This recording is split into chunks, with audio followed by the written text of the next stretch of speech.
Welcome back. It's time for our Amazing Race Season 38 recap, Episode 4. Charlie, I can't believe it. Only Episode 4. I know, right? It feels like we should be a little farther into the season. Yes, and can I just say, Charlie and I were chatting before this. Finally, at least we feel like something's happening. Yeah, there was a lot more momentum going on in this one than the past couple episodes have let us have. Yes, I at least feel there's a lot of stuff happening. There's action, at least with, what do you call them? Events? Challenges. Challenges, yes. Okay, so we start the episode traveling to Budapest, 2 different train options. Now, I was also kind of confused with why are the 3 stops get you there earlier than the 1 direct stop? Yeah, I wondered that too, but I guess, it depends on maybe the direct stop went like whoop, and the other one was like more of a straight line, I will say good for the ones that took the overnight train and the direct passes, that way they could get some sleep. I would have done the same thing. Only an hour difference. You could easily make that up in the race, especially with considering about 50-50, I would say. Maybe a little bit more went to the 7:30 one, but those 7:30 teams were like, we are so tired, constantly changing 3 different trains throughout that whole trip. I don't blame them. And they were like, oh, it's so cold, too. See, yeah, I would pick. That's why I told when I interviewed Taylor and Chelsea, I was like, I would be too hungry all the time and hangry or sleepy, right? Tired. When do you eat? You never see the meeting, right? Or stopping to be like, okay, guys, we got at least. They probably have little snacks in their backpack. That would be my guess. Yes. Okay. So then once they get there, is it next the Kings? Yeah, so the train stop is literally right next to their first stop, where they have to go to the thermal bathhouse. And I thought this one was really cool. This gigantic outdoor thermal bath, and they have to go and find a king in there. Well, it's a chess piece king. There's one particular group of guys in there that have it. They give them the king chess piece, and then they have to figure out that you have to twist the chess piece open to get the clue. Now, quite a few teams actually struggled with that, though, too. Tucker and Eric figured it out like that. I was surprised. And then, Jag and Jas were like, how did you guys figure it out? What are we supposed to do? And a lot of teams did that, but it didn't take them too long. I kind of liked it that Eric and Tucker just walked right past them and didn't say, they're like, hey, here's my thing. We got it. Like, you have your 3 alliances of Jas, Jag, Natalie, Stephanie, and Joseph and Adam. I'm in it to win it. If you're asking me for help, and you've been in the first place for the last 3 legs. Why would you? Yeah, I'm not gonna help you. No. Sorry. So here's what I like, again, as a person coming back to the Amazing Race after many, many, many seasons, I forgot about the fast forward. And so this one to me was a nightmare I probably wouldn't have stopped because I'm terrible at Rubik's Cube. Yeah. At least they only had like 7-ish steps they had to do. It was basically solved. But I was kind of surprised that Tucker and Eric were the only ones that tried it. But also, too, a lot of the teams were like, oh, they've already done it. Somebody's already done it. That aren't right there at the very front. And it's understandable you don't want to waste your time if you think somebody's already got it. So quick question then, could another team have gone there and tried to do it and beat them doing it? Oh, yeah. Okay. Yeah, another team could have gone and tried it as well, and whoever got it first, So Tucker and Eric being the only ones, they actually did succeed. They had to get it solved in 7.5 seconds, crazy fast. And they actually got to go straight to the pit stop. Okay, so I did look at my time on this episode. They are out of this episode going to the pit stop a little over 17 minutes into the episode. I didn't look, was it that soon? That's how soon it was. I had to pause my TV going, they're already going to the pit stop for this fast forward. It was a little over 17 minutes, and then you don't see Tucker and Eric the rest of the episode. Well, they got to relax the rest of the day. But good for them. That's why I want the timestamp, because Charlie and I were also talking about how far ahead are they now of the other teams. I don't think they'll ever add the timestamp in, but it would be very interesting to see that lead. So they're already there, team number 1. And I said since episode 1, I'm rooting for Tucker and Eric. So they're my team. They are your team. They're That's my team. True. But then we get to the people, and they're trying to get to the next place. And Jag and Jas, they can't get a taxi. Yeah, unfortunately, there's some issues with getting a taxi. And honestly, too, Adam and Joseph, they got one That's easily. your team, right? That's kind of who I'm cheering for. Here's the thing. They think their taxi dropped them off at the wrong place.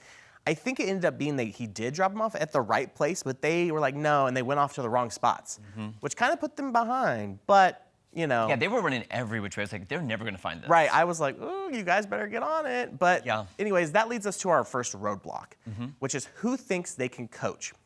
I think this was kind of a fun one. They had to steer a coach and a pair of horses on a figure-8 course within 45 seconds without knocking over the cones and balls that are on the course. Quite a few teams struggled with this one, which is understandable if you haven't had any horse experience. Right. I would like to have steered that one. Right. Well, and also, too, you have to think about, yes, you're steering the horses, but you have the coach you have to watch the sides for. That would have been the hard part.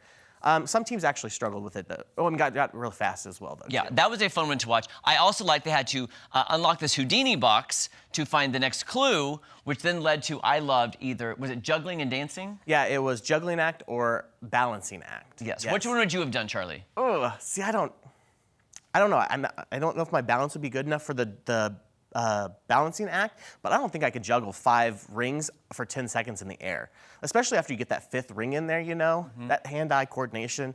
That's a little hard. I will say, did you see how many times it took Joseph and Adam to get the juggling down? It was 100 and something. It was like 136. Yeah. I mean, granted, you know, it's only for 10 seconds, so, you know, if you add that up, that's probably, you know, it's not too terribly crazy, but also, like, that's a lot of attempts.